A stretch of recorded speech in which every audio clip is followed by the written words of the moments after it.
President Muhammadu Buhari recently restored the mandate of the Nigerian Law Reform Commission, including its power to revise the laws of the Federation of Nigeria. By this development, the Commission is embarking on the review of several laws of the Federation of Nigeria. My guest on this week's episode of the program gives details of the laws that will be reviewed.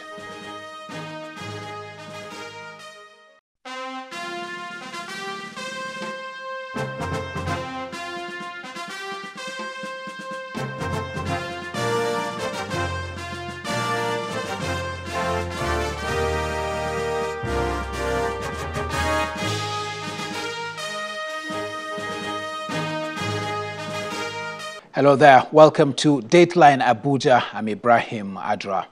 The major business of the Nigerian Law Reform Commission is to keep under review all federal laws with a view to their systematic development and reform in consonance with prevailing norms of the Nigerian society. So, which laws of the Federation is under consideration for review by the Commission?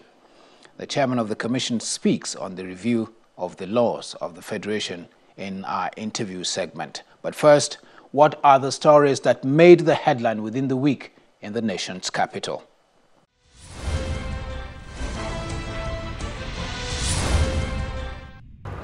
The call for better workers' welfare, an urgent need to revive industries, leads the conversations as Nigeria workers mark the 2018 Workers' Day in Abuja.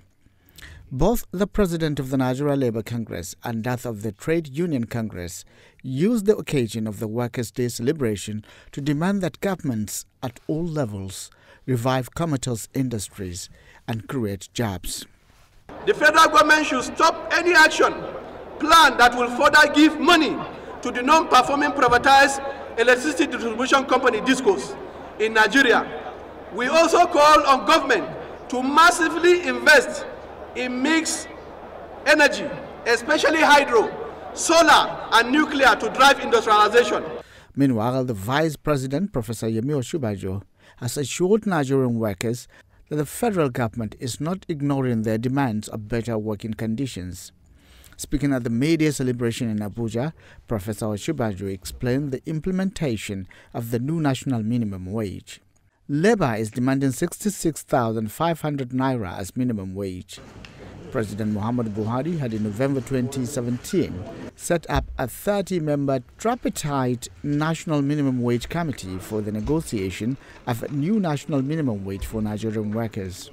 While we recognize that the period of time and vectors is essential, we are also conscious of the fact that the increasing cost of living and the recognition to ensure a fair and decent living wage has rendered the minimum wage instrument which is currently in force obsolete. Federal government and the state government will continue to work together to improve the conditions of workers across the country. Federal Executive Council approved 99.09 billion naira for the repairs of 3rd Mainland Bridge in Lagos, as well as Section 2 of the Lagos-Ibadan Expressway, among others. Briefing journalists at the end of the weekly council meeting, which lasted over 8 hours, the Minister of Power, Works and Housing, Mr. Babatunde Fashola, said the 3rd Mainland Bridge contract was awarded to an Italian firm at the cost of 18.87 billion naira. Ijebu-Ijesha Ekiti State Border Road, Section 1, in favor of Time Building Construction Company for 538.400 million. The last project that was approved was for the repair and rehabilitation of the 3rd Mainland Bridge as part of our national ongoing bridge repair and maintenance. Many of our bridges had just been left really without maintenance. The Federal Executive Council also approved 1.67 billion naira for the procurement of equipment for the LAGOS-KANO narrow gauge, in line with an initial interim agreement signed between the federal government. The Minister of Transport, Mr. Chubuke Amechi, added that the council also approved 1.2 billion naira for the purchase of 18 flatbed wagons to be operated on the narrow gauge rail line by the Nigerian Railway Corporation. The Cabinet also approved for us 18 number flatbed wagons on the narrow gauge. to enable the NRC to operate, and it was awarded at 1.2 billion. Meanwhile, the Federal Executive Council also approved 2.9 billion naira to effect repairs at the completed Gurara Dam and hydropower plant. The Minister of Water Resources, Engineer Suleiman Adamu, said that another 6.1 billion naira and 25.3 million euros was approved for the final settlement of the contractor of the project. He said that with this approval, the contractor would hand over the project to government, while the hydropower plant would also be given out for concession to interested parties for effective management. In this case, the contractor is being owed additional funds, so we also got ratification for that, including all his outstanding certificates that have not been paid.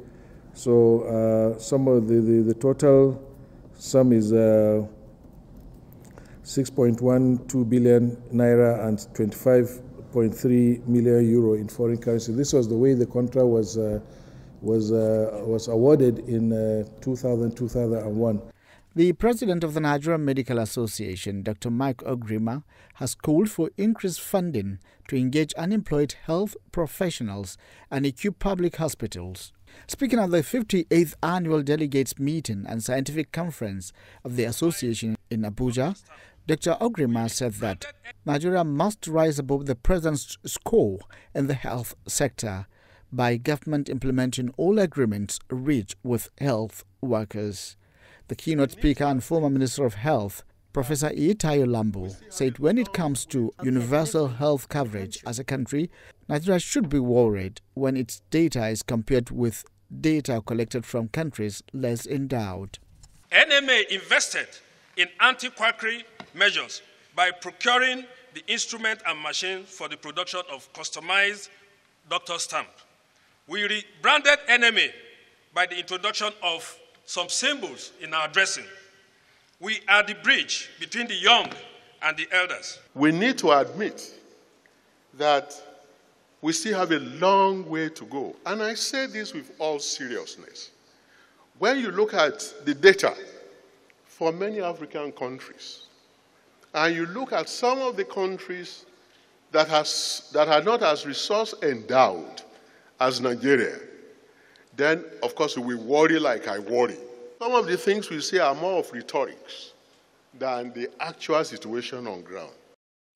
Meanwhile, the Senate President, Dr. Bukola Saraki, says that 1% of the country's budget will be directed towards the health sector this year. Speaking at the Doctors' Conference, Dr. Saraki observed that as the elections are around the corner, he admitted that politicians are tempted to focus on tertiary healthcare delivery.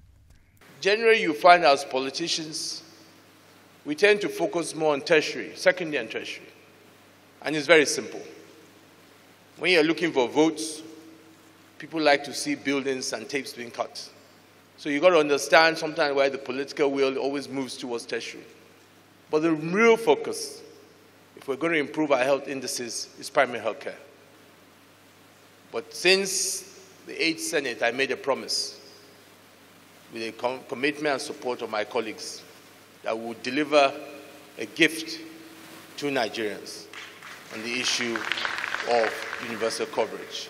With the support of the leadership of the House of Representatives and our leadership and our members, I am very confident that the appropriation bill that will come out in the next few days will have a 1% coverage for the primary health care. The federal government has restated its commitment in targeting the use of technology to improve the nation's healthcare system. Vice President Professor Yemi Osinbajo said this when he delivered the keynote address during the 58th Annual Delegates Meeting of the Nigerian Medical Association. He said it has become clear that the federal government must improve health facilities across all levels. We believe that the next phase of healthcare development in Nigeria is going to depend a great deal on technology and innovation, which explains why we are paying a great deal of attention to the remarkable innovations of our burgeoning tech sector. Many young people are solving huge problems in medicine and in other aspects in other aspects of our lives with a great deal of creativity. In the medical sector, just a few days ago, I was talking about Life Bank, which is a company founded by a young Nigerian, Temi Giwa, and Flying Doctors, another company founded by a young Nigerian, Ola Orekunrin. And we've had hundreds of innovations proposing highly innovative solutions to public health problems. These are from very young Nigerians who are proposing some of these very groundbreaking public health solutions. We intend to engage even more robustly with our technology community on an ongoing basis, because we believe that a lot of the answers to some of our public health problems will lie with the creativity of these young men and women. The House of Representatives says it has finally resolved to pass the 2018 appropriation bill next Tuesday. Addressing journalists at the National Assembly, the chairman of the House Committee on Media and Public Affairs, Representative Abdulrazak Namdas, expressed regret at the inability of the National Assembly to pass the budget on time. The House spokesman said the House would observe 3-day mourning in honor of victims of herdsmen attacks in Benue and other states of the Federation after the passage of the budget. We cannot go on break when a serious matter is on ground. And even when that motion was moved, it was not tied to a date. To say this was the particular date and we have faulted it, no. It was agreed that we should take 3 days as a sign of protest. We all agreed. And I told you here that it will be determined by the leadership.